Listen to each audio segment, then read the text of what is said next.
and welcome to the first episode of Side Note 2022. Welcome to all our Side Note fans. As you can see, I'm joined over this side by Speed Demon. Unfortunately, Yakes isn't with us this first episode back, but he will join us probably in the next one. He is not well. Quick disclosure, guys, if you don't wish for your content to be exploded on YouTube, please refrain from commenting in chat because all videos will be uploaded to the YouTube channel. As we talk about YouTube. Yes. Speaking of which, we have...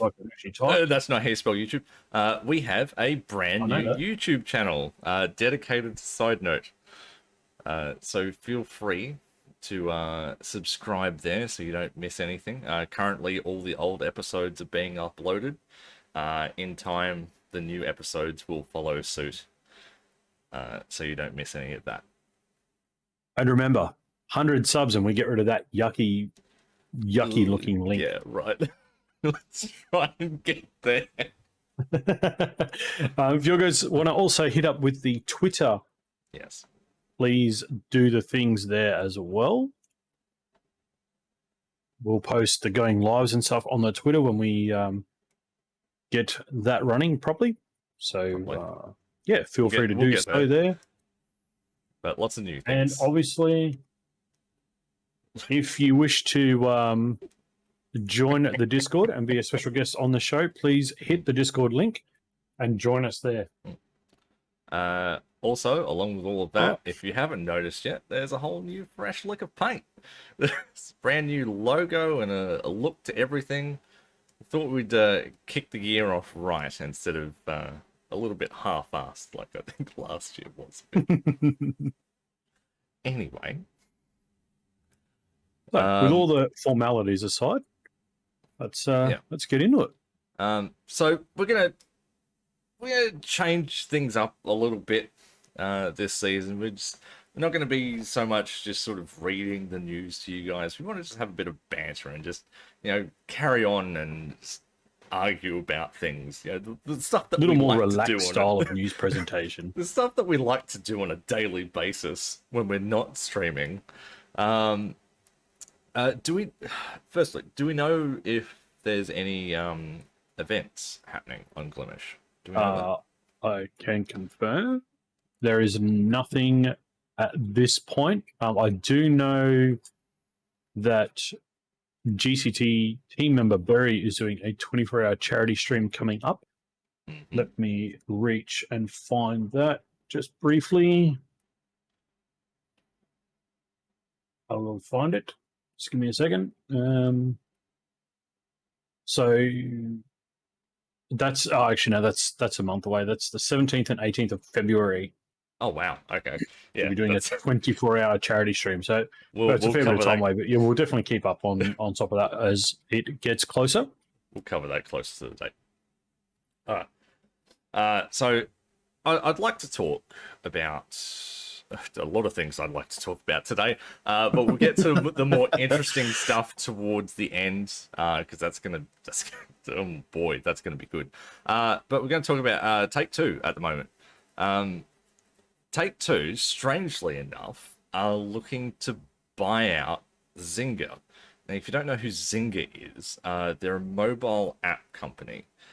Do like a ton of free games. They've done games like Farmville, Words with Friends. That's probably the main one that everyone knows. CSR Racing, Zynga Poker. I mean, they're all great games. Like Zynga just know how to make really great games.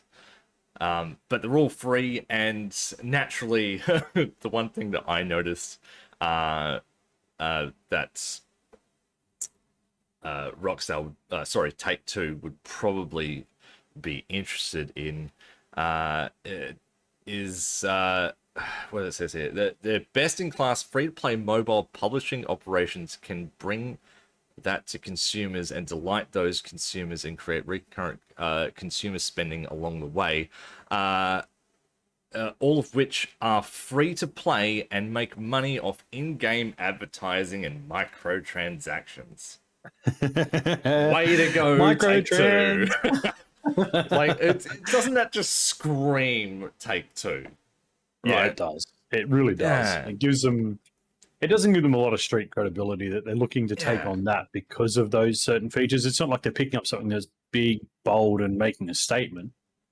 Yeah. They're just going to continue on down the pathway of their traditional garbage, I Yeah. guess, in So, some ways. apparently, the buyout is roughly about $12.7 billion, which is already 64% over Zynga's existing stock price. So Take-Two are going all out. They want Zynga. Like, they're very clearly willing to overpay. That's more than what the Bethesda buyout was, wasn't it? Wasn't that only like 10 million or something? I can't remember what the Bethesda Pretty sure the buyout Bethesda was. one was only like 10 million. Sound jealous of that amount of money? Yeah, sure. Yes. But The amount of money, absolutely. but yeah, it's dude, yeah. What was it? Take-Two CEO Strauss Zelnick said, we believe we have the best collection of console and PC intellectual property in the interactive entertainment business, and it's basically nearly entirely unexploited from mobile and free to play around the world. That sounds almost evil, doesn't it? It's like we want to take over everything. That's basically what Take-Two wants. But that does sound like a Take-Two well, like role model or build, really, doesn't it? Like, yeah. Well, this also comes off the back of the rumors. I don't know if they're rumors or whether they're true, of GTA 5 coming to mobile. Whether that's true or not, this could. I mean, I'm sure this would be a step in the direction of getting some of those Take-Two games on mobile. Like, maybe it would be, yeah, for sure. You know, like, heaven forbid, the GTA trilogy. The mobile port to console port that'll go back to a mobile port. But it probably won't be the definitive edition. It'll be the original trilogy that looks like garbage that everyone loved. Probably, maybe they'll do that. Maybe they might release the original GTA on mobile. Who knows? I mean, that was a classic, right? Maybe. I don't know. Could be a thing, yeah. It could be a lot of things. I don't like it because Take-Two is just getting cocky now. I only want a Max Payne remake. Yeah. I don't know. Take-Two's getting way too cocky now. I mean, look at Rockstar. Like, it's all about money. Like, they release something and then they take it back and go, oh, you know, apparently no one wanted that. We apologize. They knew what they were doing. Are we looking at Take-Two like another EA? Oh, where they just got that, you know, real cockiness about them, and then just that's some strong words in one sentence. But, like, you know what I mean, though. Like, EA was pretty quiet for, you know, early on, and then they started to build a little bit of momentum, started doing things like that, and then they got real cocky and just. I just wonder if we're kind of looking down that pathway with Take-Two. Went down the profit / microtransaction sort of path. Yeah, that's yes. Yeah. But the thing that's is, what I'm just wondering. I'm wondering if we're just seeing that, that's all. The thing is, like, once Take-Two get into the mobile industry, there is literally no stopping them. They could start pumping out, like, small mobile games with a billion fucking transactions that are pay to win. And they're just going to make a killing. Like, no one's going to be able to stop them. Because it'll still go under the Zynga name. It's just owned by Take-Two. Like, kind of like with Epic and Tencent and stuff like that. Tencent will be making a killing off all the Epic stuff because, you know, it just goes up the line, you know. So it's interesting to So keep a finger on that one. That'll be funny little way to see things. Nothing's been finalized yet. Apparently, it's they've got a 45-day holding period where where Zynga actually gets to sort of mull it over and make a decision. So we should find out about that next month sometime, I'd say. In some Twitch, of course. We couldn't have an episode we can't have a side note show without Twitch. Come on. We can't do side note without ever mentioning Twitch. Where to start? So Twitch in its wisdom, in its great wisdom, have launched follower emotes. New follower emotes, I think it was directly. I think new followers get 5 emotes or something that they have access to. Basically, it's another, the war's going on outside the building, and they're just like happy as Larry, just fucking doing their own damn thing. That they don't care. They don't care about anyone. They're literally just pumping out features that no one wants, just to sort of distract everyone from what's really going on. It seems like the follower emotes is kind of like an afterthought. Like, oh shit, maybe we should have done that first instead of the sub emotes. No, I know, but we've got the animated emotes before we get the follower emotes. Because that would make sense. Why would Twitch do that if it makes sense? It seems like a very big oversight in allowing followers to support a channel. Like, just at the end of the day, I mean, the streamer still has full control over who gets what emotes. So I can't see why they wouldn't have just made that a feature from the freaking start and gone, okay, you can have 5 for your followers and then you can have X for your subs. At that point, then people can, So you might only put 1 or 2 in for your followers, and then the rest might be your subs. But at least you've got the opportunity to, sort the subs out or sort the emotes out how you wish for your community to use. Yeah. Just it doesn't make any sense. So yeah, I found it now. So follower emotes is in beta. Apparently, it's in beta. So apparently, it says here. Creators have long asked for better ways to attract and welcome new viewers to their channel. What's more twitchy than a whole tier of emotes to help newly minted community members say hello? There's a lot of other fucking What's more twitchy? Maybe making them pay to enter the fucking room in the first place? Yeah. Like, can we say any more than Twitch than pay before you enter the room? Like, come on now. Like, yeah. So we're experimenting with follower emotes, and we'll be making these available in beta to select partners and affiliates. No fucking surprise. This new tier of channel emotes let creators grow their communities by offering viewers a fun, free benefit to hitting the follow button. Follow emotes. I know. We don't need affiliates and partners to grow. We need the smaller streamers to have that feature to grow. Like, well, like they did for Embers on Mixer. Like they did for Mixer, like with the Embers. They gave it out to everybody to see how the Embers for All program was going to work. But this is Twitch. They like to do their beta test. Follower emotes can only be used on the channel in which they are unlocked. Duh. Okay.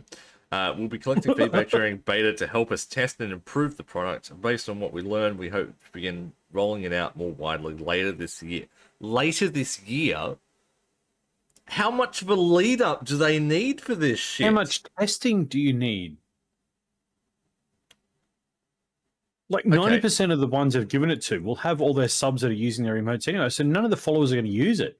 Okay. And the ones who could use it. Yeah. Yeah. Creators with beta access can select up to 5 emotes to populate the new free tier. Upload new. Yeah, because you've got tier 1, tier 2, and tier 3. So you can just choose any 5 emotes that you've got in your collection. Yeah. But, alright, is this a timed thing? It doesn't say. Like, do you No. do you follow a channel and then you've got access to these 5 Yeah. random emotes for a certain amount of time, and then you're like, oh well, back to step 1 you go. No. What they're doing, so from all understandings from what I've spoken to a couple of people who have looked at it and understand it, is on Twitch you've got your tier 1, tier 2, and tier 3 sub emotes. So what they're doing is they're giving followers the opportunity to use other emotes. As I was just saying before, you could, as a streamer, you could only give followers, say, 2 emotes that they could use. Yeah. And then all your subs could get the other ones. So they'd have to sub if they want to use like a really cool emote. So in theory, you could actually give your followers 2 shitty emotes so that when they do it, all the subs go, you're not a sub. Look, I've got the flashy ones, and create more segregation within the community. Yeah. Okay, so there could be a dick move from certain streamers. Yes, could be. Like, but yeah, like as you're saying, is it one of those incentives of, oh, that sub, that person that's subbing has, way cooler emotes. I want one of those. I'm going to sub. Or it's exactly going to create the opposite effect where, the streamer will use old shitty ones and then be like, oh, they're not even subbed. I'm not even going to worry about their chat. Because a lot of people, and I think what's happened now, because of the hate raids and stuff like that we saw last year from Twitch, is a lot of people have now gone to follow only chat. So you have to follow to be able to chat. So now they're going to give out really shitty emotes to those people so they can ignore the ones who don't have the right or the good emotes. It'll be something similar to what I see happening. Yeah, but this is on the back of that whole, when you have someone new in your chat and they chat for the first time, that alert pops up. Yes, the streamer is the only one that sees it, but no. Again, segregation. Stop doing it. Stop going, haha, you're new, you're poor, That's basically you don't support what my channel. Yeah, piss off. Yeah, that's what I see happening. Is it's going to end up being a nightmare. And if they're delusional and they honestly believe that what they're doing is a way to encourage the community to support new people on the platform, that's the wrong way at it. Out of their damn mind.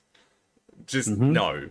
That's no. It's not cool. It's not smart. And I guarantee that's what most of them are thinking. Like that's how they look at it. It's like, oh, how do we support these new people coming in? It's like, oh, let's just let's give them their own alert to the streamer. Let's give them their whole tier of emotes that they can use. Great. Let's say somebody like Ninja. What's he going to do? Is he going to give you his flash, U-Butte emotes because you're not subbing to him? No, he's going to give you some pile of dog shit.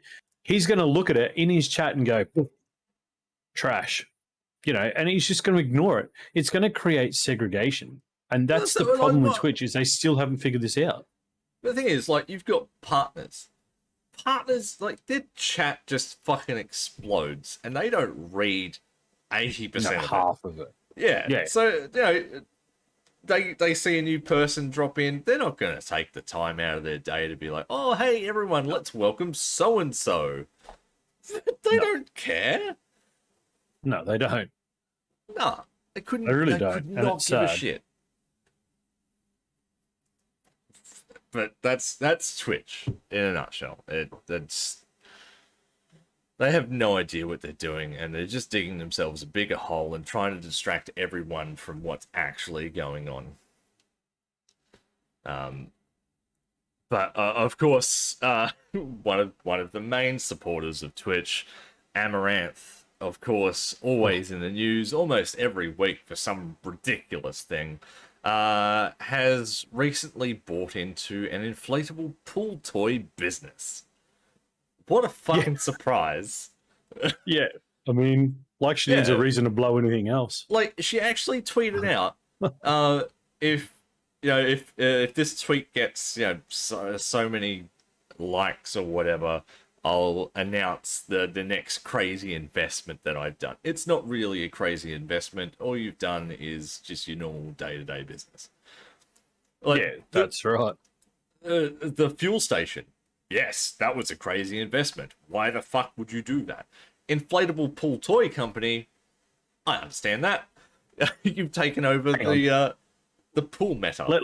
Let's get this right. She was the hot tub meta sitting on a freaking blow up pickle. So I wonder if she was going to buy inflatable toys. It basically it doesn't matter what she does on the platform, she is always going to succeed. I mean, what? She did a stream in a barn one time and just skyrocketed up the list. She was like number one streamer. Yeah, because they made that new category, farms and something else. So she was out in the barn. It's like, what? Yeah, farms and animals and shit. Yeah, where she fucking belongs. But anyway, she invested in an inflatable pool toy company, which has not been named, but is claimed to produce $15 million of revenue every year, and is reportedly a major supplier to big box stores like Amazon and Costco. But here's the thing.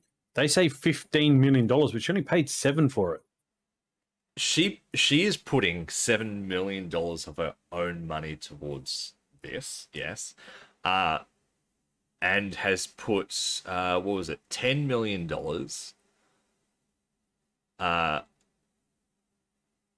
Hang on, it was purchased for a bit more than $10 million, of which half But why would a was company sell? financed using low interest debt. Quotation. But why would a company sell for less than what they make a year? That doesn't make any sense either. Oh no, she's not. She hasn't bought the company. She's bought into the company. Oh, bought shares. So essentially, yeah, she's a financial partner, so to speak. Basically, I give you lots of money. You send me inflatable pools and shit. I make a mint off Twitch. I send you more money. That's the long and short of it. That's pretty well seems the way it's going to be. Yeah. But Amaranth has also said people extrapolate their own agenda onto the meta, the spa and pool hot tub category. Meta. Yeah. Saying there are two recurring themes that people go back to. One, Twitch is for gaming, or two, Twitch is unfair towards male streamers. Alternatively, Twitch is more lenient on female streamers. Gonna stop you there, Amaranth, because they're both fucking true. I don't know how. I don't care who you are. Right, it's not. I was gonna say there aren't two mindsets about it. It's not like, oh, Twitch is for gaming, and then there's that other group of people that's like, Twitch is just favoring females. It's both of those things, and then some. But hang on, this is the one claiming that Twitch is leaning towards female streamers, and yet she purposely set up a twister mat in front of her cam in such a way that when she was doing it in yoga pants, okay. But that's all she did. Well, she just did some fucking stretches and like broke records everywhere. Like, what the hell? But like, this is coming from the person who every stream literally has 3/4 of her bust hanging out and does ASMR ear licking streams. Like. It's like, I don't trust a single fucking word that she says. Yeah. Yeah, that's exactly right. Look, I'm not going to put everyone in the same category. Yes, there are a lot of female streamers that do the hard yards, that do the right thing, that do have some form of 100%. Professional respect. I'm all for that. Then there's people like Amaranth who know how to bend the system, who know the limits, who will quite happily just push those limits until they're banned and then somehow get unbanned because Twitch is like, boobs. And the system is fucking broken. Like, oh, for sure. 100%. Just rules for everyone. Stick to those rules. Straight, clean cut. If there's clothing rules, stick to those clothing rules. Don't be like, oh, but it's a pool stream, so they're allowed to wear a bikini, but they're not allowed to wear a bikini if they're playing a game. It's like, don't. But she wears the fucking bikini when she's playing Jenga, for fuck's sake. She's not even in the freaking pool. Like, what's the rule there? Like, if you're not in the pool, you can't wear that. Like, end of freaking story. Like, why is this so hard for... But that's again, is it so hard for Twitch or is it for Amazon? What I mean, let's be fair, because Amazon had their own partner channel shut down. Pretty hard right now. But I mean, Amazon had their own partnered channel shut down because the girls on it flashed the cam. And they said, we're going to get banned.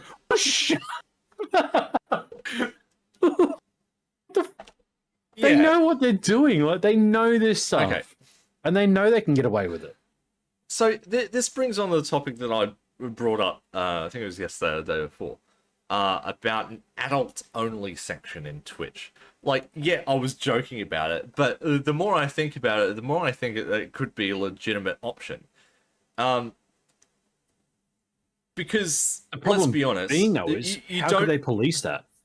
But you don't want your kids watching someone in an inflatable pool, you know, in a bikini with, like, pretty much, basically fucking naked at some stages. It's like, you don't want the younger generation watching that. Like, not being a total stick up the arse or anything, but you don't. You want it... Like, no, that's more for mature audiences. Like, yeah, you've got your younger generation ASMR. Looking... you've got younger generation looking to streaming, and you know they've got role models and stuff. Like, do you really want, you know, say AKA your daughter looking at that, going, "Oh, I'm going to do that when I get older. I'm going to sit there on the fucking microphone." You know, you've got these, got these teens that are like, "Oh, I wouldn't mind getting into streaming," and you know, they look at all these women that are doing, you know, the hot tub meta and shit. Basically, they're not doing anything. They're just sitting there in a bikini, writing names with pen on themselves, and making an absolute fucking killing. Ben jokes. That's sad, and that's like the best thing that this generation can hear. Oh, I don't have to do any work, and I get all this money. Like, of course they're gonna fucking do it. Like, like this generation. That's the problem. Like, this generation isn't like, it's not ingrained into them to do the hard work and be satisfied with the outcome. It's, I'm lazy. I want the end outcome now. What's the quickest path to that? I'll do nothing, sit in a bikini and get there. I'm on it. Yeah, that's pretty much it. Yeah, take the easy option. Yeah. Oh, I just have to make some weird noises into an ear microphone. Okay. It's like, I mean, even some of those noises into the ear microphone kind of breach the. Yes, they do, but apparently they don't. They got to be close to breaching TOS, surely. But why? But then that whole section is gone.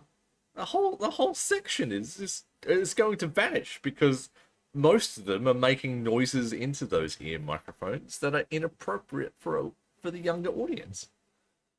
So my thing though, if Twitch was to do an adults only section, how would they police that? They wouldn't. Obviously, it would just be a fucking exactly. So you could still get the kids in there anyway.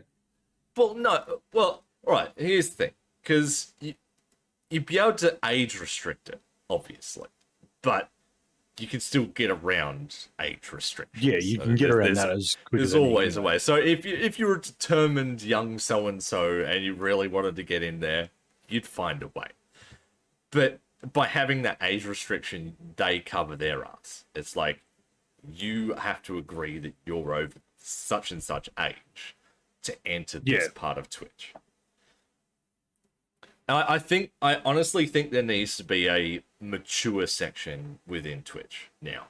It's everything that's happening, like all the hot tub meta and, you know, the bikinis by the pool and the ASMRs, that shit is way too fucking mainstream in Twitch now. That shit needs to be like lifted, put aside, mature audiences. They need to do that. Lord in the Bikini, I'd fucking watch that. One day. One day. I'll do it. Don't You tempt better me. start saving those pennies blind, because I ain't going to do it for free.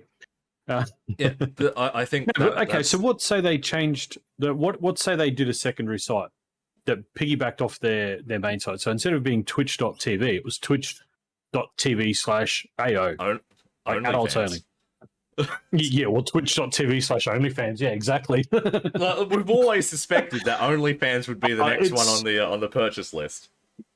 I mean, with the way that OnlyFans have changed their metas, though, and now Emirates is partnering with that Playboy.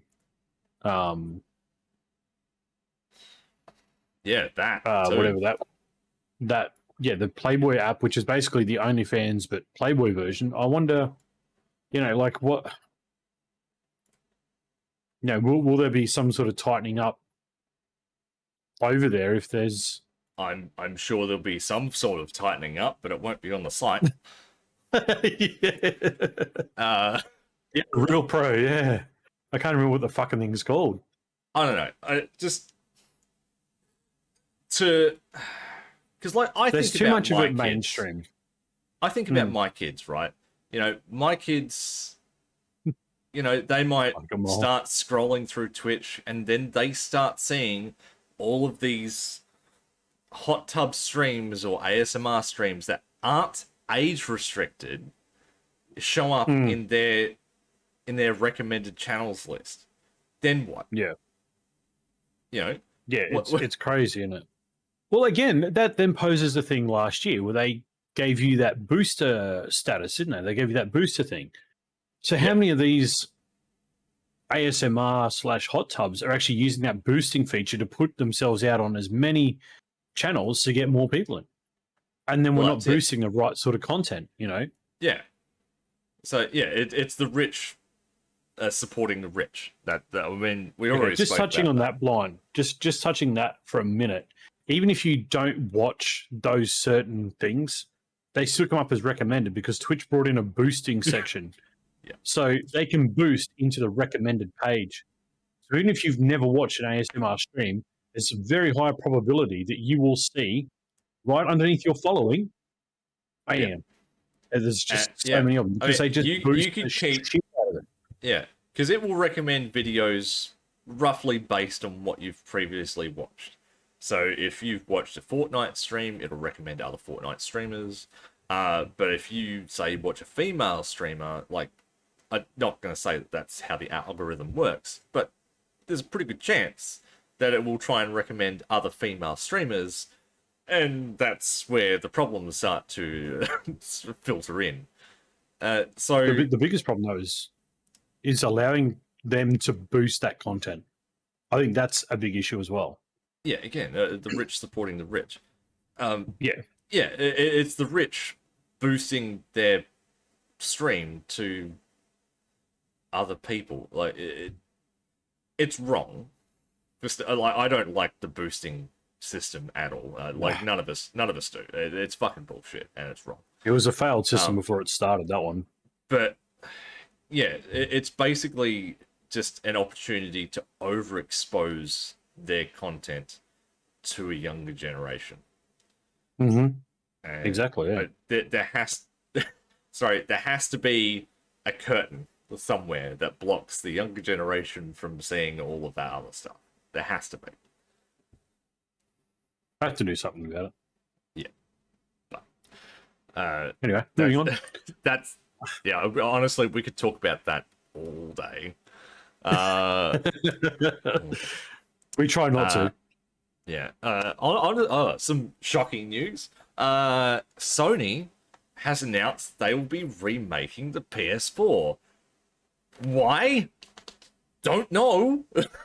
But apparently it's to ease the supply of consoles in the market. Seems as though PS5 stocks are dwindling a little bit. So if you were looking for a PS4, they're making another 1 or 2 million consoles, I think, this year. In It's which easier to after make the that, 4 than the 5. yeah, in which after that, they will cease the PS4 production. They were going to cease the PS4 production at the end of last year, but obviously looking at the numbers, they're like, oh no, no one can get their hands on a PS5. Let's quickly make some PS4s that we know are going to be cheap and just pump those out.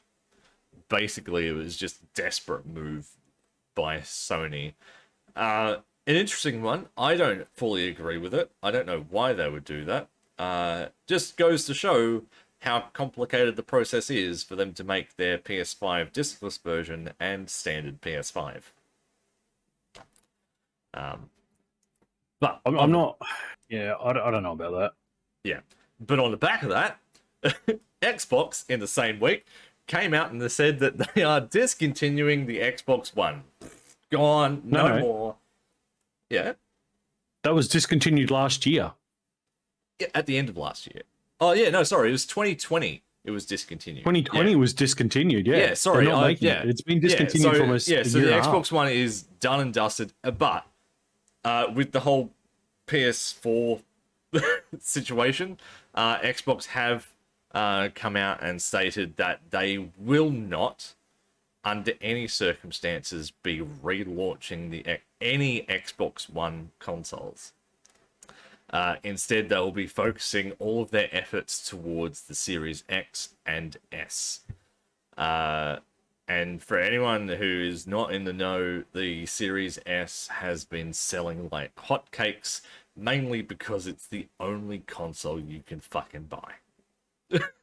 Yeah, exactly. The Series S is available everywhere. So Xbox is still going to do something about storage on it, though.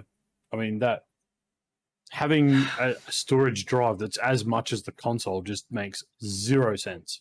Yeah, it sucks. But again, we've got to remember it's proprietary it's new proprietary hardware. So it's going to be expensive until the adoption rate picks up, and then the costs will come down. But in saying that, they also stated that Seagate would not be the only ones developing that expansion card, that other brands would be doing it as well. What the fuck are they? Actually, they've both got the same storage. It's just one's got their operating system just takes up slightly less room. And I still can't, for the life of me, I still can't figure out why the Xbox One, the Series consoles take up so much in operating system. Windows, man. Like, you get a 1 terabyte hard drive, you get about 830 gig free to use. Like, that's 1.7, like 170 gigs worth of freaking data before you even start. Like, how fucking big is the operating system, for God's sakes? It's basically Windows in console form. That's pretty much what it is. So I don't even think Windows is that big, though, is it? I have actually Windows is only like 35 gig or some shit. Yeah, Windows isn't actually that big. Yeah, but we don't know. We're not software engineers. We don't know what's going on under the hood. There is some sort of Windows-based operating system. Obviously, there's emulators in there. There's all sorts of software to make shit just work. So, what are you gonna do? Yeah, it's crazy. Yeah. Yeah. No. I think Xbox is on the right track. Focusing more on the newer consoles. Sony just responding back to just lost the plot. Just responding back to Taco there. Get the Switch. Yeah, buy the OLED Switch and then stick it in a dock, Taco. Yeah. Yeah, and play it on your shitty LCD TV. Yeah. Yeah. Just poking at him. Yeah, you do That's what that. he did. He got the OLED Switch, but he plays it in the dock mode. Yeah. Because he's like, I don't know why I did it. Just calling him out. Yeah.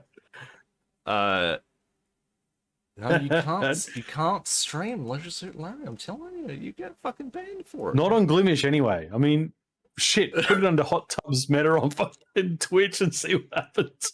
Even I mean, you won't get away with it. I think Leisure Suit Larry would be better off being streamed over on Chatterbait. Let's be honest. It's definitely one of those games. Which Twitch is definitely going to hold that content for sure. Mm. It's got to fall under gaming, right?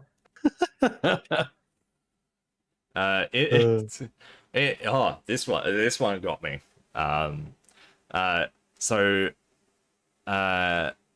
I believe an Indonesian man by the name of Samit Wahyudi, from Central Java. Sorry, yeah, agreed to marry his fiancée on the condition their child was named Statistical Information Communication Office. I shit you not. Where he had worked for the past 18 years. Apparently, he made it very clear to his fiancée before they got married that if they had a son, that their son would be named Statistical Information Communication Office. Apparently, she agreed to that. So some people just there's no, because he's been in a job for 18 years. He wanted to name his son that name. But wouldn't that name be trademarked? No, because it's a generalized name. But the company name though would be trademarked, would it not? Well, no, it's just a general. So would he then not? It's a general office name. It's not like Walmart or anything. It's just Statistical Information Communication Office. Obviously, that's the office that he works at under a company name. Yeah, I would have thought that would still be trademarked, though. There's your weird bit of info for the week. There's a piece of info we now have to sit with for the rest of the week, folks. Sorry about that. Yeah, you can all blame Speed for that one. And it's now on the internet for everyone to enjoy. You're welcome.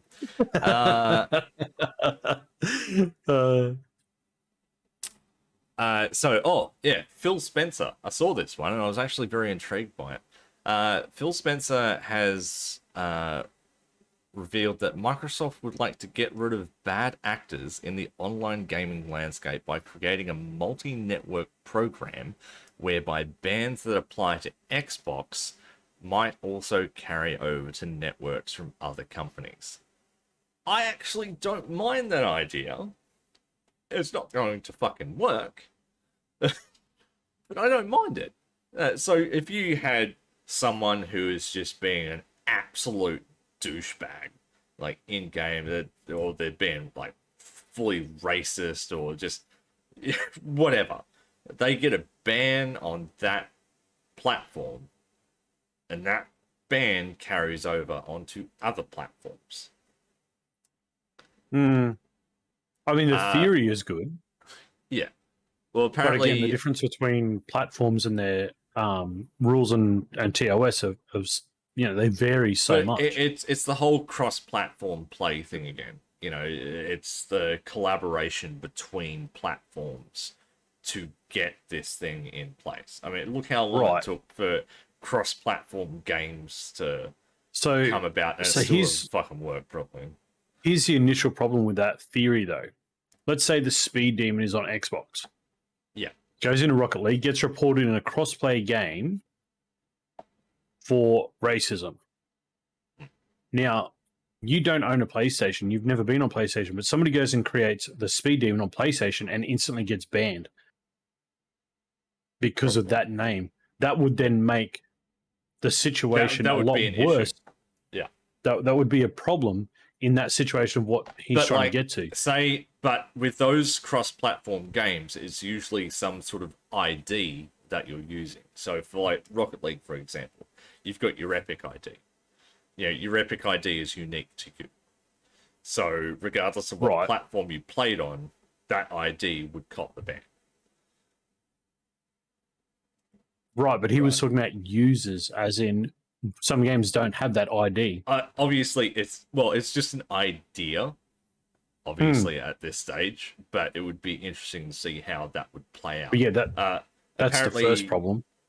Call of Duty games have a multi-platform ban strategy.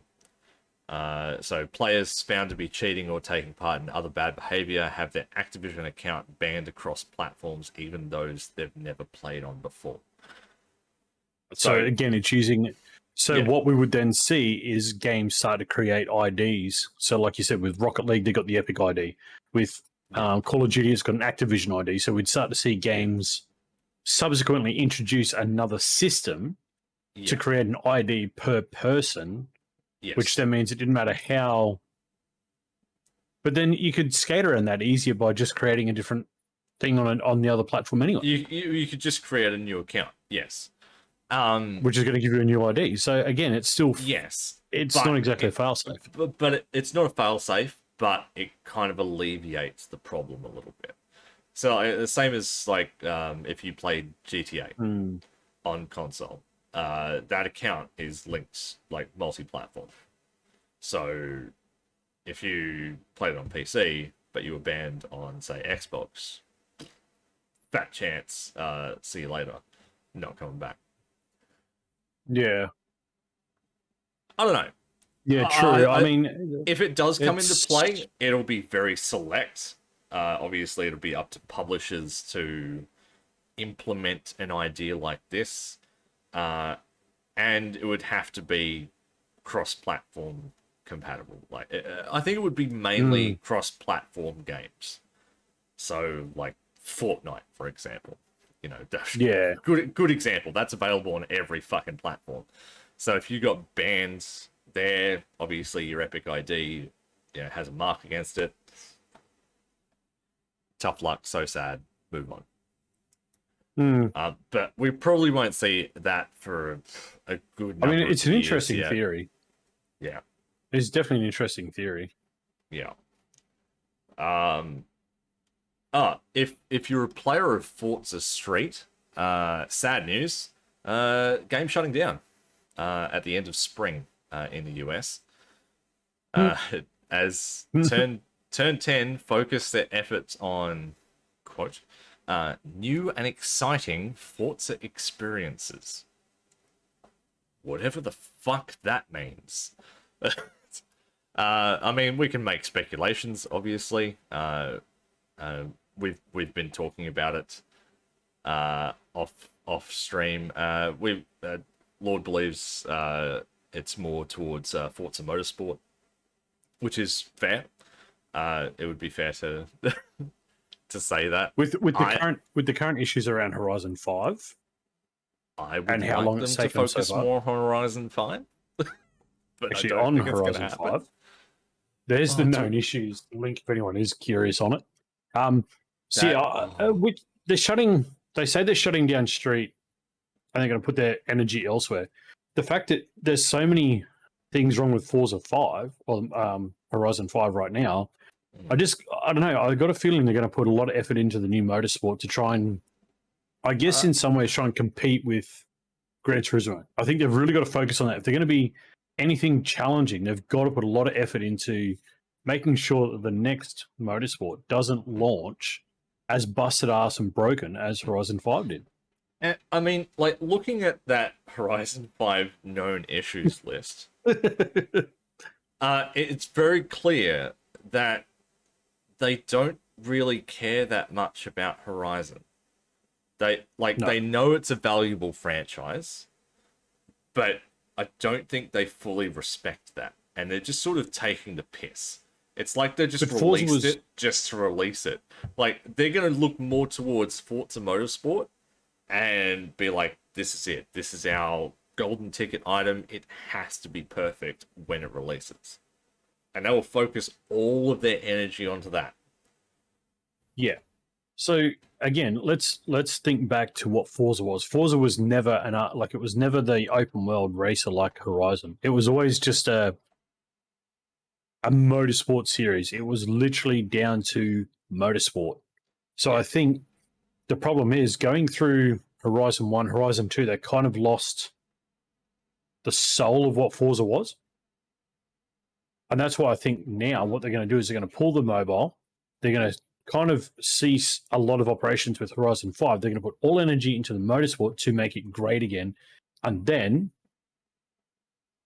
you'll have, things coming through for the other titles. I think they've got to get back. And Lee, look, I'm not disagreeing with you at all.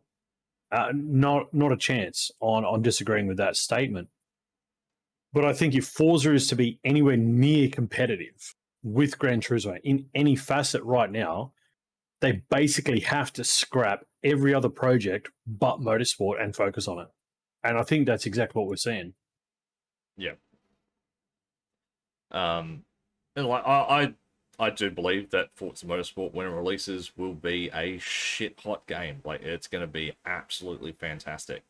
It's going to break barriers. It's going to make Forza 7 look like child's play. I think they're going to go all out with this one, and I'm looking forward to it. But it just sucks that they're focused more on one side of the pond than the other. If Motorsport launches in the state that the last two Motorsport games have launched, I will call it here on now that we will see the end of Forza. It will end. If they launch a shit title like they did the last two Motorsports, it will go. It's as simple as that. Yeah. There's no chance they can recover from so many multiple bad launches. Yeah. And so, like, the gameplay themselves have not been up to speed. No. It's as simple as that. I've been Forza from day one, and they just tape it off. I've been playing Forza Motorsport since 3, I think. And I didn't mind 7, but I didn't like the card system that it was using. I thought that just sort of pulled away from what it actually is. It became too right. arcadey. Yeah. It became too arcadey. Yeah. It needs to be like Forza Motorsport has to be that AAA gold standard near simulation type racing experience. That's what it has to be. Motorsport 4.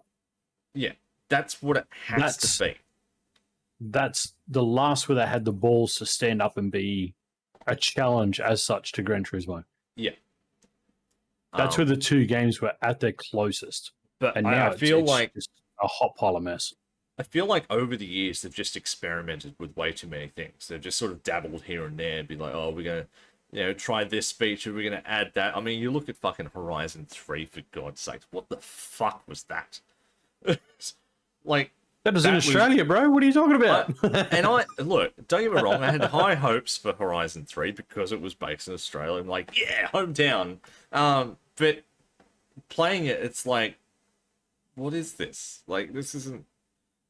It didn't have the feel like Horizon 2 had. It was like they experimented too much. Hence all Hot Wheels shit.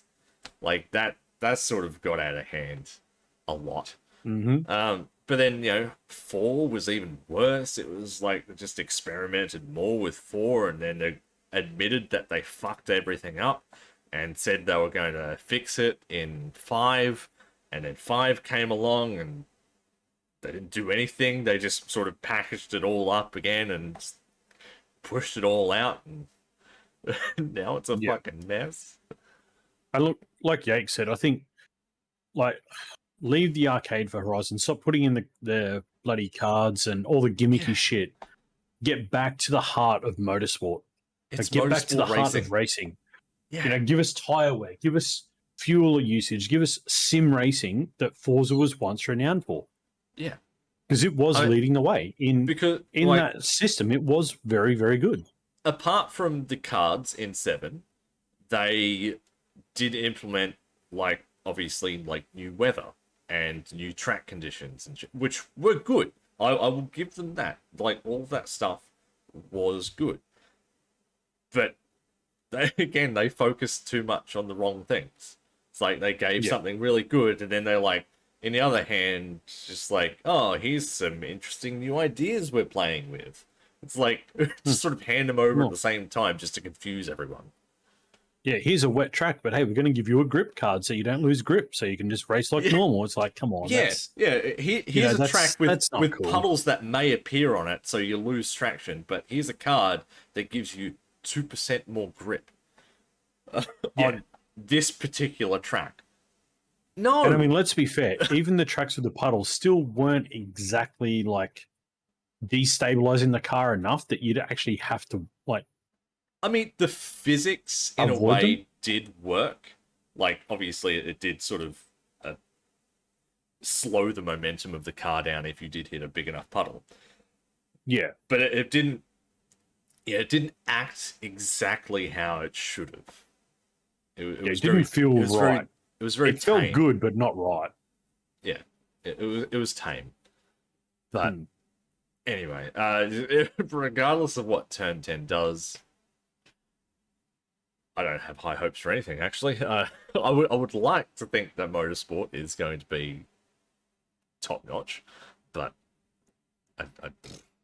they've got a lot of work to do. If they're going to make it, they've got a lot of work to do. And they've got to go back to the drawing board. I'm sure we can all agree that Horizon 5 is just a burning mess right now, and they've basically given up. Oh, it's a hot pile of poop. There's no question about it. It's burning itself to the ground, and unfortunately, I haven't played it in like a month. I don't feel bad at all. Like, I missed a lot of things, but yeah, it's like I've missed a lot of things in the game, but I just don't care. Legitimately, I don't care if the game's buggy, broken. Don't care. I want convoys to fucking work properly. Yeah, you want to be able to see your friends when you're racing. Yeah, I want to be able to play with my friends in a convoy that fucking works, and they can't even get that right. So, God knows when I'll go back to Horizon 5. I mean, I've uninstalled it off the PC. I've still got it on the console, but yeah, I don't turn the console on much anymore. And to be honest, if I even look at Horizon 5, I just get so disgusted by how bad the game actually is that I just don't want to play it. Yeah, and look, Speed, I'll be honest. I said to you, even before it launched, I said, I don't hold a lot of hope for it. Yeah, you called it. I said, it's going to be a hot burning mess of shit. And you're like, no, they've spent 3 years on it. It's going to be fantastic. And then it launched. Well, I mean, obviously, I bought into all the lies that Playground Games had. You know, rebuilding it from the ground up. They've been working on it for a long time. Like, all that shit that they had said, utter lies. Yeah, it was a copy and paste with a few tweaks, and it just, they copy and pasted the bugs over, and it just made them worse. You know, because you added more coding for something else, and it just, Forza, please give us a fucking decent game with the next Motorsport. I beg you, please. It has to be good. But over on the Sony side, Mark Cerny, of all people, has revealed new backward compatibility patents titled "Backward Compatibility Through Use of Spoof Clock and Fine Grain Frequency Control." Anyone who wants to like decode that into normal English, please feel free. But it's interesting, like, because obviously Sony have been battling the whole backward compatibility issue for what it feels like millennia at this stage. They have never been able to get it right at all. But the system apparently will have the PS1, PS2, PS3, and PSP games in its library. Now that's a whole lot bold of library. That's a big fucking library, because we all know how many games Sony has.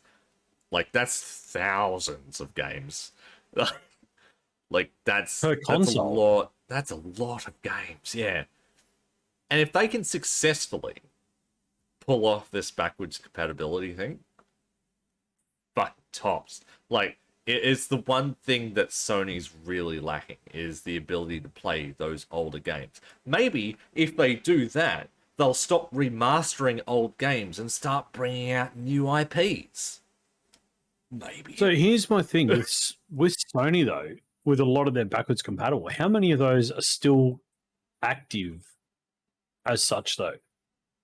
Because as we know with Xbox, with some of the backwards compatibility, you can play the game, but like the support for the game is not there. The So you functionality kind is of dead. Yeah. Well, what they did yeah with the Xbox backward compatible program is they reached out to the developers. Obviously, if they agreed to put it on the list, they went ahead. They fixed the game up, coded it in a way where it would work on current generation consoles, and that was pretty much it. yeah. You might get an update for it afterwards, but 9 times out of 10, it was like, okay, there's the game, it works, off you trot. I just But wonder if that will take like for games that had a certain experience in their mainstay on their console, and they don't have that kind of support or playability now. I just wonder if that would actually take away from the experience of playing those games again. it's going to be weird, and I don't know. Yeah, it's like they did like Modern Warfare 2. Everyone played Modern Warfare 2 as the multiplayer. But then when they remastered it, it was only just the single player, and everyone was like, but but that's I not guess, what we remember. It's like, we want to have this. And then it's like, but we're not making this. You've got that, go and play that. And it's just like, it yeah. kind of But I mean, defeated like, the the purpose of the question game. is, I think one of the bigger questions is are these games going to be installed on the PS5? Because on the Xbox, you can download and install an original Xbox game on your Series console. Or are these titles, these thousands upon thousands of titles, going to be streamed from a cloud? Is that Well, you going see, to I be their mean, backwards compatibility thing? well, you see, I guess in some ways, if we throw the Xbox at this one for a minute, because I know, and you know as well, Hmm. the backwards compatibility, like you said, you can store on a hard drive, which means the older games you could actually play from that external drive.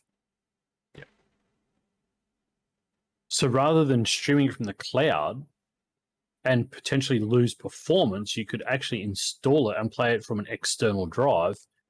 But if you want to play the PS5 game, you have to play it from the internal like you do with the Xbox. So I wonder if that would be a... I don't know.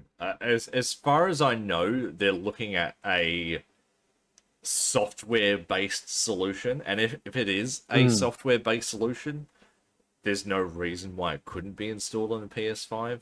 But I mean, if what they're going for doesn't work, they may have to have dedicated hardware that's not in a PS5 off somewhere else in a cloud in order for you to play those games to console. Yeah, I think again, we're speculation, but I think the best way it would work would be to have an installable version. So you just download it because it's only a file. Then it's not a full game. You're just downloading it, and then that file is easier to store in a page or something like that, rather than trying to upload the full game into a cloud and play it from there. Like, without a doubt, the hardest thing to do is emulate those games Oh on yeah, current console hardware.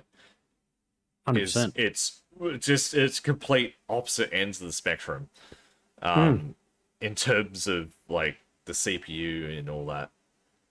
I don't know. It may work. It may not work. How they do it will probably be questionable and be very expensive for them in the end anyway. Yeah. But regardless, this also falls onto the back of the Project Spartacus subscription service that Sony is currently working on. Basically, Project Spartacus, if you weren't here last season, is like it's like Xbox's Game Pass Ultimate Game Pass kind of thing. Yeah. So it's you've got access to all these, its library of games that rotate in and out. You've got access to gold subscription, so you get all the benefits of that. It's just all sort of neatly packed in together. It's the PlayStation version of Game Pass, basically. Yeah, pretty much. Yeah. Short I think answer. I think they've got PlayStation Now and PlayStation Plus. That sort of molded in there as well. So yeah, we'll have to wait and see. That's going to be a while. But on that, Ubisoft Plus is coming to Xbox and bringing over 100 games with it. Don't get excited just yet. It won't be like its EA counterpart, where the EA games were melded into Game Pass. Ubisoft Plus will remain its own thing outside of Game Pass. Actually, I read an update on that this morning. Have they changed it? Have they changed their mind? They are in talks about bringing it to the Game Pass. Okay. But if they do, what may happen is the Game Pass may come up in price to cover the Ubisoft version. That's expected. Fine, whatever. Don't care. So instead of being, I think it's $14.95 or whatever, it might go to like $19.95 for a month of Game Pass Ultimate. Maybe, yeah. Currently Ubisoft Plus on PC is $14.99 a month. That's US. And $17.99 per month for a multi-platform plan. So obviously that price would be subsidized. You're probably looking at like half of that price. Integrate that into Game Pass. That's the extra you'd pay, kind of thing. That'd be interesting though, because that obviously that opens up the door to a lot of good Ubisoft games. And I mean, they have some good games in that too. Yeah. You got your Far Cry 6, you've got your Riders Republic, Assassin's Creed. Like you've got all Assassin's those. Creed. There's a lot of those good games in there too. Yeah. Monopoly. No, Monopoly is not done by Ubisoft, is it? Uno is. We just refrain from use of the caps in the chat as well. You've been told. Right. So that'd be interesting. It'd be interesting to see how that turns out anyway. Nvidia. Nvidia, in all of its fucking wisdom, if you've been living under a rock lately, have announced their RTX 3090 Ti. Why? Who knows? Because they're money-hungry pigs and they like to just have a cash grab. Yep. That's pretty much it. Like they literally have zero reason to bring out a 3090 Ti, but they're doing it anyway. Instead of bringing But this out, is after they'd already announced the 40 series, didn't they? Well, they haven't officially announced the 4000 series yet. I thought that we covered that last year. I'm pretty sure we know it. We know the 4000 series is coming. They were spruiking the 4000 series last year, yeah. Yeah, so it's sometime this year we will get the RTX 4000 series. But they've stated it's to alleviate the GPU shortage by bringing out a top-tier GPU. Are they fucking mad? Like, bring out some fucking low-tier shit. Like, please, something. Stop. Like, the rumor is, right, and I was pretty close on this when I spoke about it last. The rumor is that the 3080 Ti is to be sold for about $3,500 US. Now that is For what? astronomical. That's a The rumor. 3080 My Ti. ad. The 3090 Ti. Oh, 3090. Yes. The For 3090 Ti, $3,500 roughly upwards to $4,500 depending on which one you go for. So yeah, if you're absolutely made of money, good luck. If you're not, time to start buying AMD. Just saying. At least AMD are doing the right fucking thing. You would, like they're bringing out like mid-tier cards and shit. So you would think that, okay, so a 3080 Ti is $2,600. So Which is well above MSRP, might add. And a 3090, so just an RTX 3090 card is $3,600. So a Ti will be north of that. You would guess. At least that price, yeah. So we're looking at $4,000 easy. So a 3080 is about $2,100 and a 3080 Ti is $2,600. So it's about a $500 difference. Yeah. So and that's off the NVIDIA site directly. Yeah. So you're looking, probably $4,000 for a graphics card. You'd be looking about $4,000 for a card that pushes out maybe 6% more, if that. Then the 3090, like it's not going to be big gains. So you're paying top dollar for.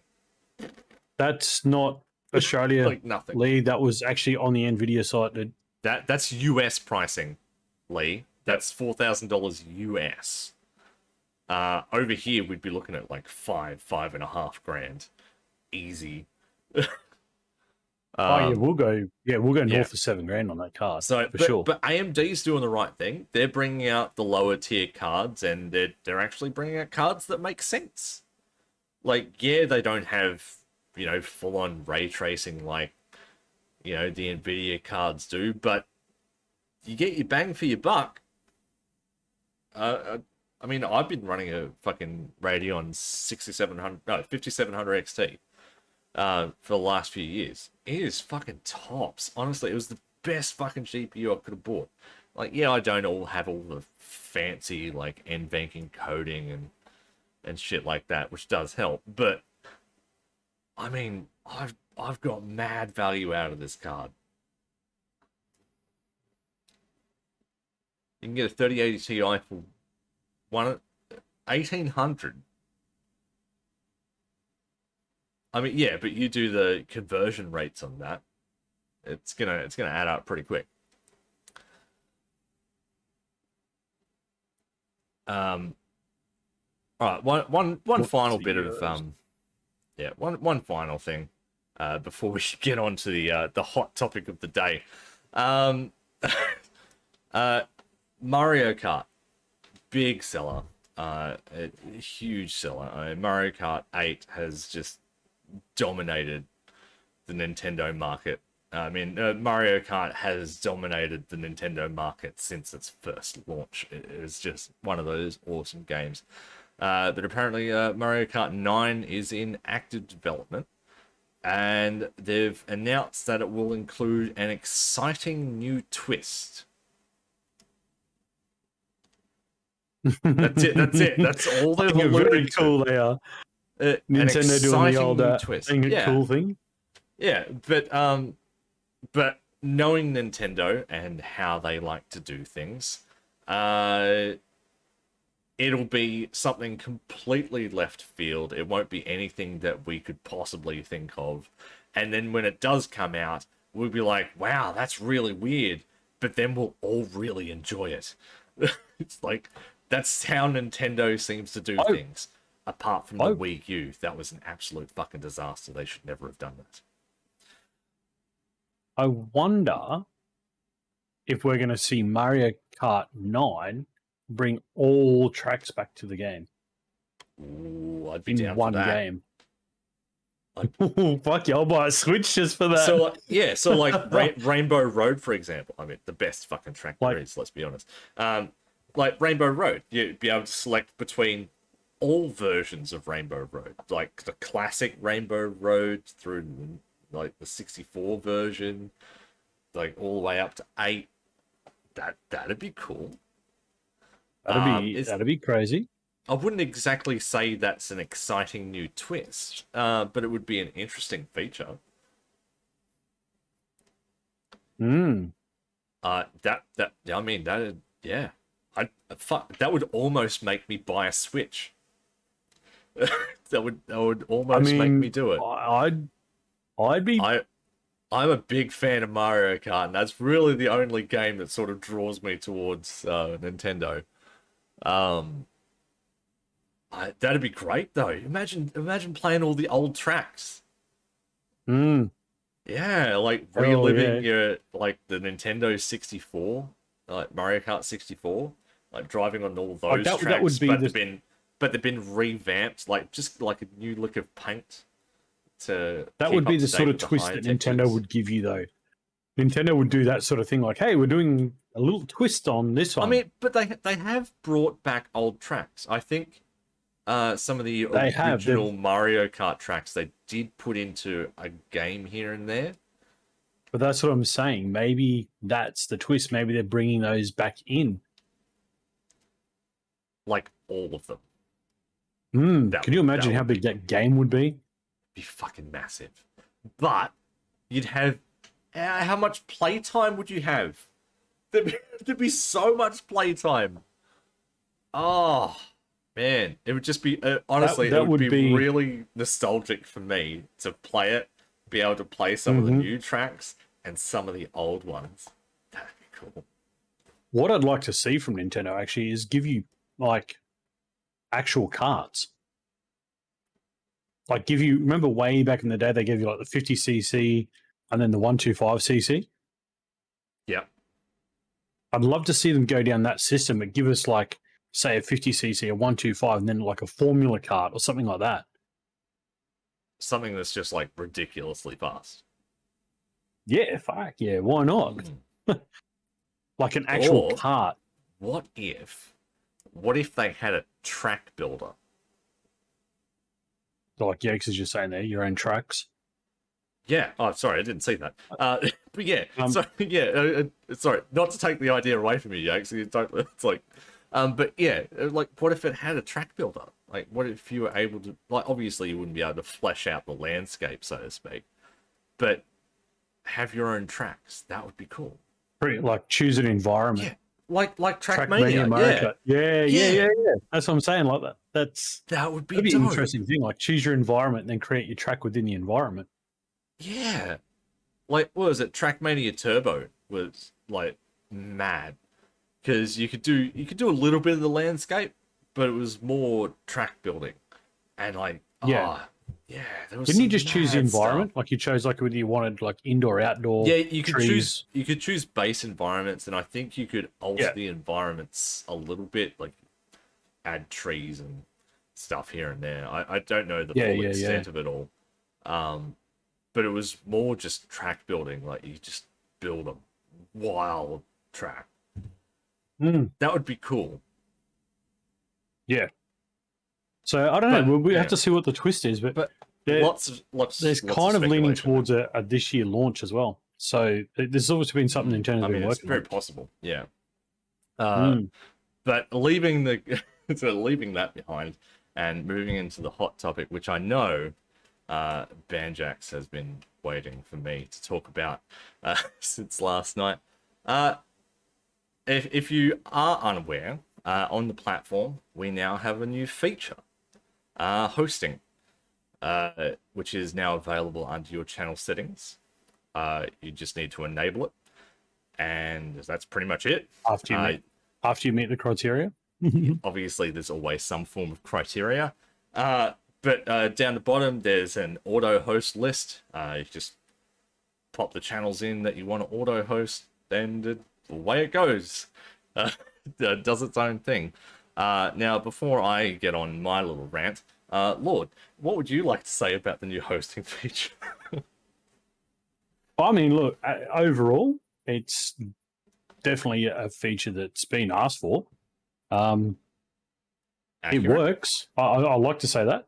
It definitely works. Like I've been now my channel's added it, and I've been hosting now for pretty much most of yesterday and this morning. So, I mean, look, will it have fixes? And of course it will. It's going to do certain things, and overall, though, from a base standpoint, it works and works quite well.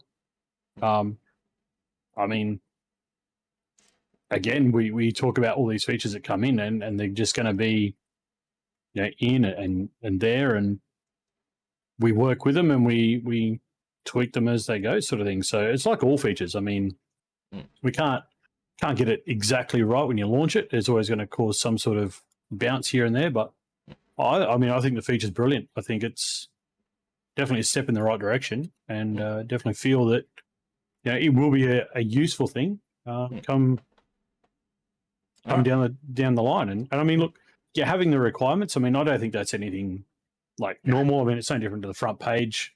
You got to have certain criteria to be on it. That's standard requirements. Yeah, that's fine. And I guess the best thing is it's a set and forget. Like you don't need to go, oh shit, I didn't host or whatever. You can just put it in a list. The list just does its thing, and it picks up people, puts them up there, it shares it. I mean, is it perfect? Probably not. But is it good? Absolutely. It works, and it is good. It's good that we can actually host channels and actually expose, I guess, our community or our individual community to other streamers that obviously we've connected with through the platform. Yeah. So, I mean, now a perspective from an outsider's point of view, because I'm unbiased. Right, so I like, obviously hosting is a great thing. I mean, everyone's been requesting it for such a long time. It's pretty much top of the list. Hosting rating, like it's just there. I like it, but I don't like it. I like the fact that it's there. I don't like the fact on how it's been implemented. I don't like the design of it. I don't like how it functions. There are just certain things that niggle at me that feel like they've been done in a backwards fashion. And it feels like it's just been kind of slapped together, thrown out, and it's like, here's a new feature. And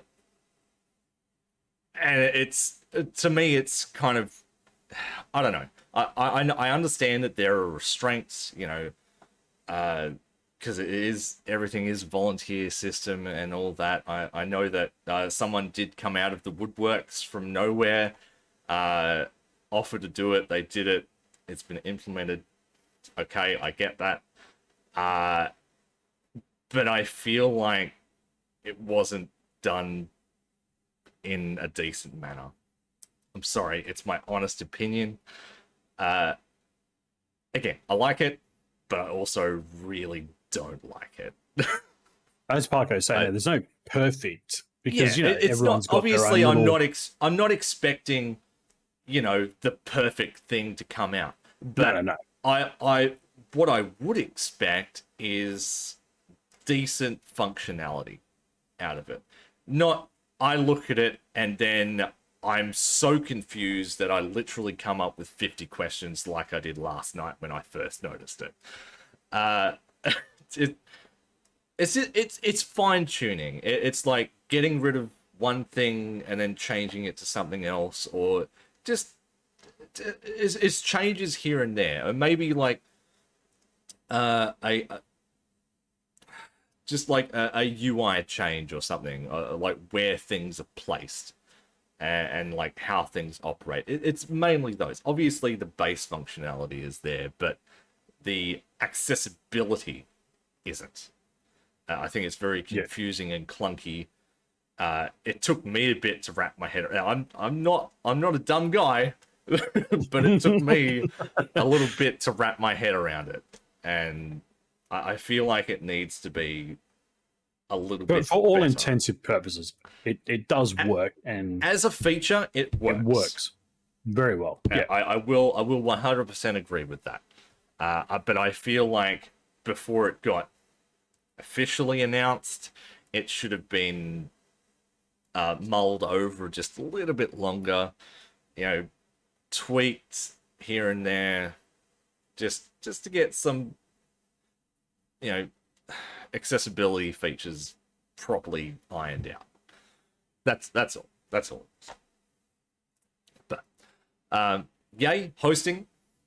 It's good for the future. We've finally made a step in the right direction towards our end goal here on Glimesh.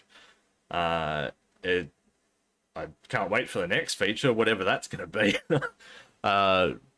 You know, obviously there's, you know, big things in the works. I mean, the mobile app is still coming, working at some point. it's still being worked on. Yeah, It's coming. Like rating, that's on the list. Gifted subs. Oh no, we do have gifted. No, we don't have gifted subs yet, do we? no, don't have gifted subs. No, no, we've got the integrated. Sorry, it's been so long since I've streamed. But yeah, but like, yeah, gifted subs, that's going to be a big one to a lot of people. A lot of people are going to really enjoy that one. So yeah, I think once we get past those few hurdles, rating. Well, nice. Oh, good stuff. So ratings getting closer. That, who knows? That might be the next little feature that drops. Personally, I think the gifted sub option is going to be massive.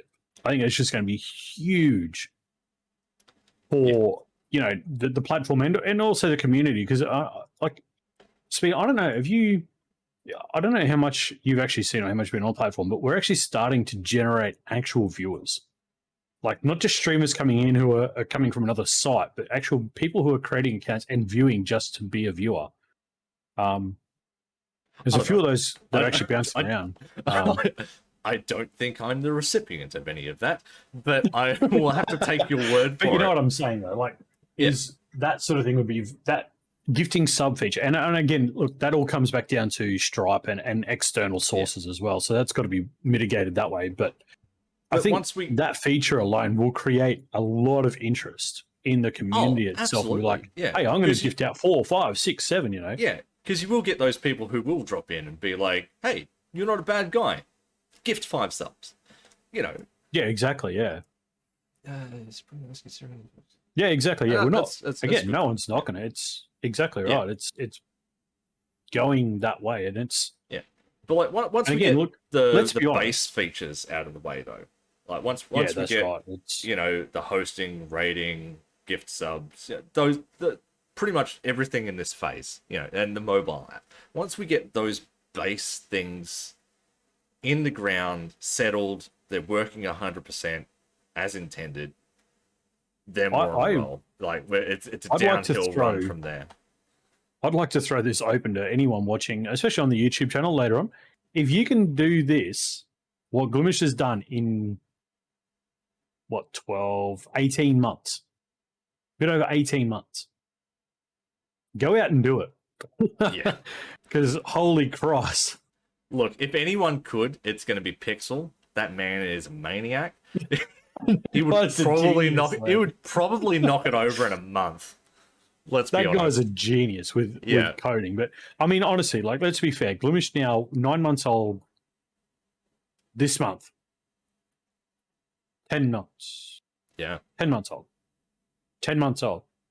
So not even in it, like, it hasn't even got to its first birthday yet. And already with the features that it's there. Yeah, okay, some might not function right and they might not be so clean and presentable, but they work. It hasn't crashed the fucking system.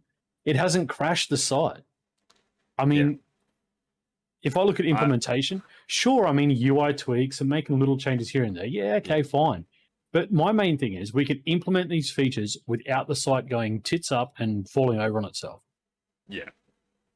I mean, that's the main thing. And being able to incorporate them the way we have is brilliant. Yeah. And I don't think there's been a single point where the entire site has just crashed and burned. Like, even if it's been Not for since an launch. hour. Yeah, like Not since the launch. obviously at launch we're expecting a lot of, up and down. Like, we didn't know what the fuck was going to happen. No, but like, we're talking like major issues. Like, yeah, we've had server issues and some system wide stuff that's gone down for like an hour, but it hasn't been like, oh my god, we've completely crashed and corrupted the system. We need a week to work on this crap. Yeah, that's right. Hasn't been a week off thing. It's been It's like, oh, we've someone hit the noticed reset button. yeah, it's like, oh, we've noticed a problem. Yeah, quick, slap the reset button. Yeah, as you said, and that's pretty much it. Haven't had any major issues, which is good. Like, considering it's such an infant platform, it's holding up pretty well. And look, like I said there, we've got a lot of seeds planted. Now, I guess in what we hear a lot through the platforms is, oh, why don't you have it? Twitch has got it. Yeah, but Twitch never had it in the first 12 months either. So piss off back to there and shut up. Like, you've got to make the ground work. You've got to, sow the ground. You've got to, create the ground to build on it. You can't just pull up a building, slap there and go, oh, it's ready, because it's not going to fucking work. And I think by doing things subtly, it just better forms the foundation to build upon that, rather than pouring the concrete slab and sticking wood in it and calling it a wall. You got to let the concrete set. You've got to make it better, stronger. Yeah. But I will say to everyone watching, if you ever do come across people who do come from Team Purple or whatnot, and they come over and be like, this site is crap, this doesn't have this feature, and it's such an, Twitch has this feature, why don't you have this feature? Just remind them, the platform is still in alpha. It says it in the top left hand corner. It's still in alpha. Can you go one better than that? Tell them to go and look at Justin TV and when it got its features. Yeah. Because it never got features. But not this early. But just remind them that platforms started somewhere with some form of support. So if they question your support on the platform, be like, the platform's got to get support from somewhere, right? Someone has to support the platform in order for it to get somewhere. Just like Justin TV. It was a nobody at some stage. People supported that platform even though it had fucking nothing on it. And now look at it. Big platform. That's what we'd like to see with Glimesh as well. Eventually, we'd like to see it become a decently sized platform. Let's not throw shade on anything, but when Mixer crashed, I did do the Trovo run first, and it was nothing. Like, there was nothing there. Like, again, you got to understand that a big injection came from Tencent, and now that was in a $30 million injection to create what they had over there and what they've got there now. And people will see and go to Trovo, and I know some people come back from Trovo and be like, oh, it's all just gimmicks and just cash grabs and shit. Again, respectful opinions. And like I said, we've done this on a community base. This is not, Microsoft adding their $50 million into it. This is not Amazon boasting it and trying to use it as a sales pitch. This is done within the community. And like as Yak said, just reminding people that it is in alpha. Like, if obviously if they go, Twitch has tiered subs, why don't you have tiered subs? Like, it's not like right. Firstly, if you want the features that another platform has, go back to that platform. Obviously, it's the platform that you enjoy more because you like the features. If you if you're looking for a fresh start and you want to start over, you want to grow with a platform, you want to help develop that platform, you want to build good communities, you want to have the features that mean something to you, this is the place. Glimesh is the place to be, honestly, because you'll never have that experience again. Ramirez nailed it right on the head. Other sites might have the features and the UI that you're looking for, but you won't have the community. That's it. You just will not have the community. Absolutely. Because it just won't work. Well, I don't think it's not about that even in at all, Paco. Even in a state where we've got every feature everybody wants, this still may not be their platform. It's as simple as that. Because again, we might have every feature they want, but you might not offer partnerships, so they won't want it. Because they like there's so many paid to do nothing basically. So it's never going to be a platform for everybody. We'll wrap this up in a minute. But it's I've seen it so much already. People coming over from Trovo, Twitch, YouTube, whatever fucking platform they're coming from. They come over with the expectation that it's going to be this built-up platform exactly like what they've just come from. So they come over, they go, oh, there's no features. This is crap. It's like, oh, there's no one streaming. Well, there is. It's like a small handful, but that's not the point. Like, they don't look at it the way we would look at it as a community. They look at it and go, well, there's nothing here. Why am I going to bother with being here? I'm not going to get the views that I want. I'm not going to get the exposure that I want. I'm not going to have the features to build my community, which they don't care about. So just expanding on that, just touching on that just quickly. I might have chat with a member of my community the other day, and I'm kind of getting the same vibe from them. It's like, oh, I want to turn on to 100 fucking people. But again, gone are the days where streaming was, hey, there's like 6 people on Twitch. Look, let's all pile in there and go and watch it. Or, hey, there's only a couple of people on Mixer. Yes, we have our downtime. Glimesh does have a downtime. Every site does. And yes, that person might have come in when there's only 1 or 2 people in there. But the problem being is streaming has turned into more of a business. And a business has to advertise. So if you're looking to get your exposure, throw it onto your socials. Go and promote yourself saying, hey, I'm going to try out this new platform. Come and follow me. Come and support this platform. This is what it's about. Understand what the site is before you walk in the front door and go, oh. Yeah, this wasn't exactly what I was hoping for. Yeah. But it's going back to those original reasons why people started streaming. Like back in the old days. People did it. That's right. Because they had fun doing it. It wasn't a business venture. It wasn't to make money. It wasn't to gain popularity as quickly as people just enjoy doing it. It's like TikTok. People just enjoy throwing stupid shit out on the internet. It's what they enjoy doing. That's why they get popular, because they enjoy doing it. But look at Paco's comment there.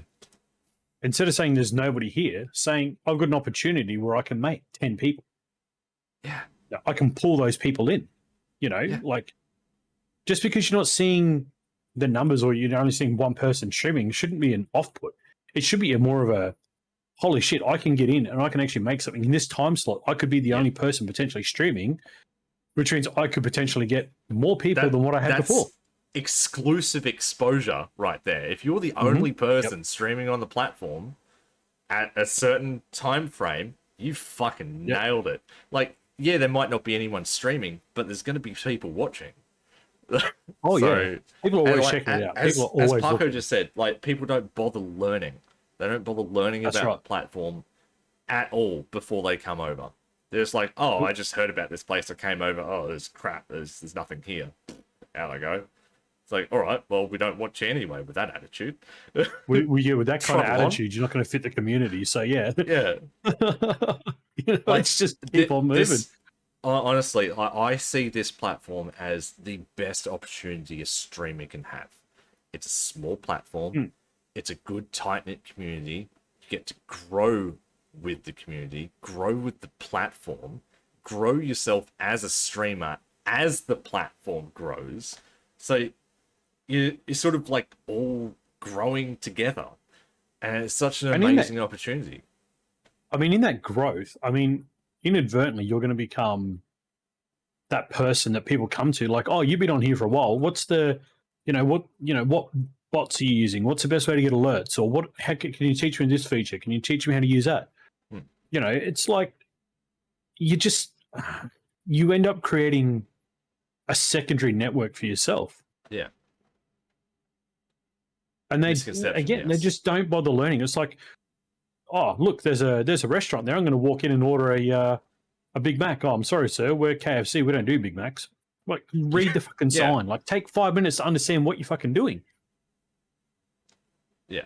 Yeah, this post-COVID world, that's exactly right. Yeah, you have to. You got a lot of people working from home now. A lot of people who are just stuck at home, got nothing to do.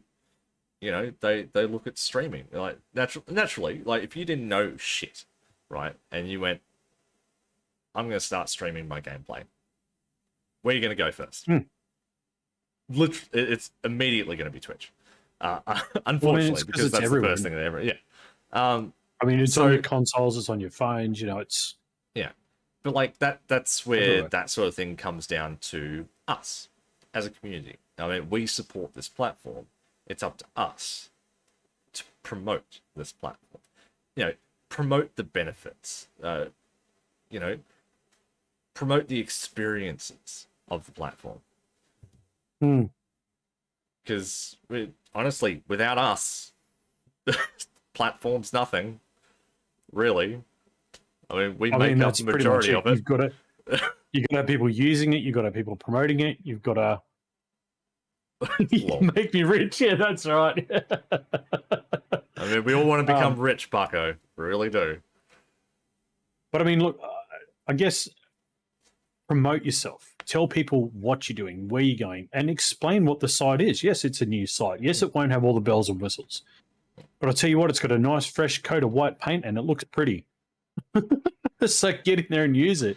Support it. Like, I mean, the one word that I found, and people ask me, why do you use the word exclusive?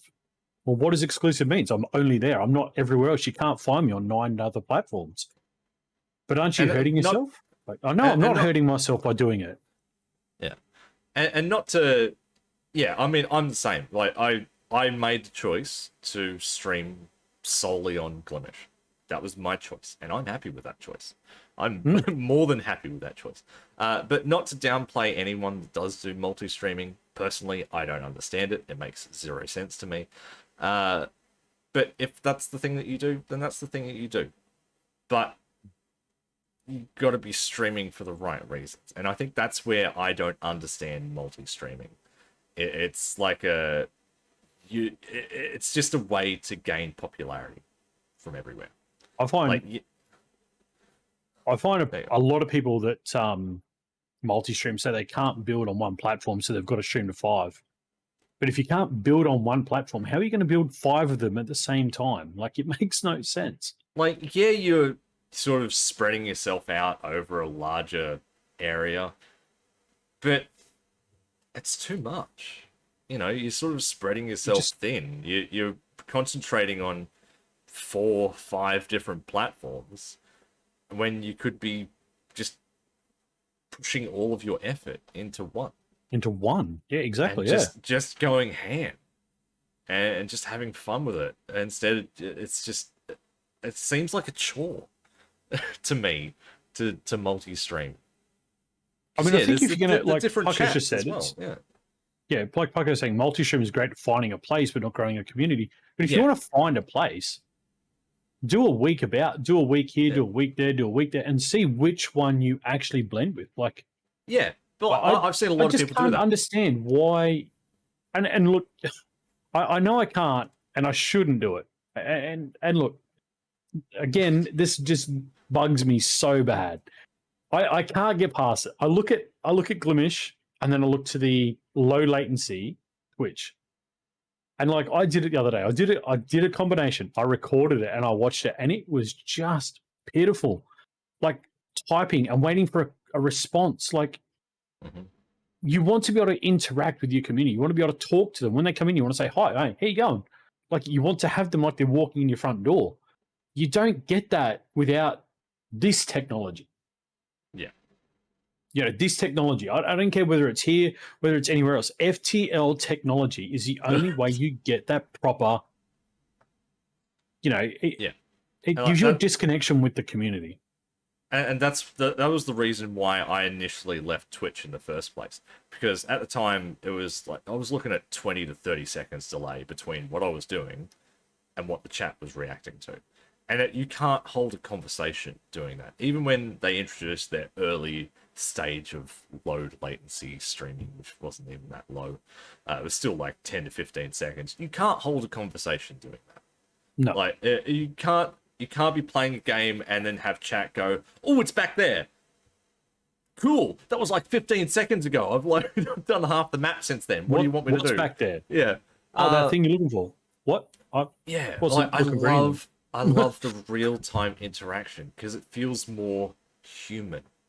It's not Well, if you want to delay with... in chat, just post YouTube videos. Do you know how good it is? Best example. Like, before the show this morning, Blind Taco Bell was playing Last Campfire, and it's all little puzzles. It's like you got to move set things, and like being able to join the Discord, watch the stream, and say, "Look, move that this place and move it there." Live just made so much difference. Rather than me trying to type it and him getting it 20 seconds later, or even in the chat, I still can't watch the stream and say, "Move that there," because he's already done 3 or 4 moves, and it's just tough. Like honestly, it is hard. Yeah. But and that's what I don't get about multi-streaming as well, is like you're streaming on a platform that has low latency, and then you're also streaming on other platforms that don't have low latency. So like everything is massively out of sync in every chat. Yeah. I don't like it.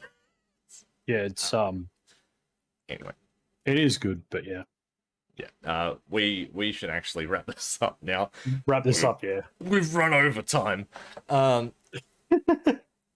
Which is always a good thing. Yeah.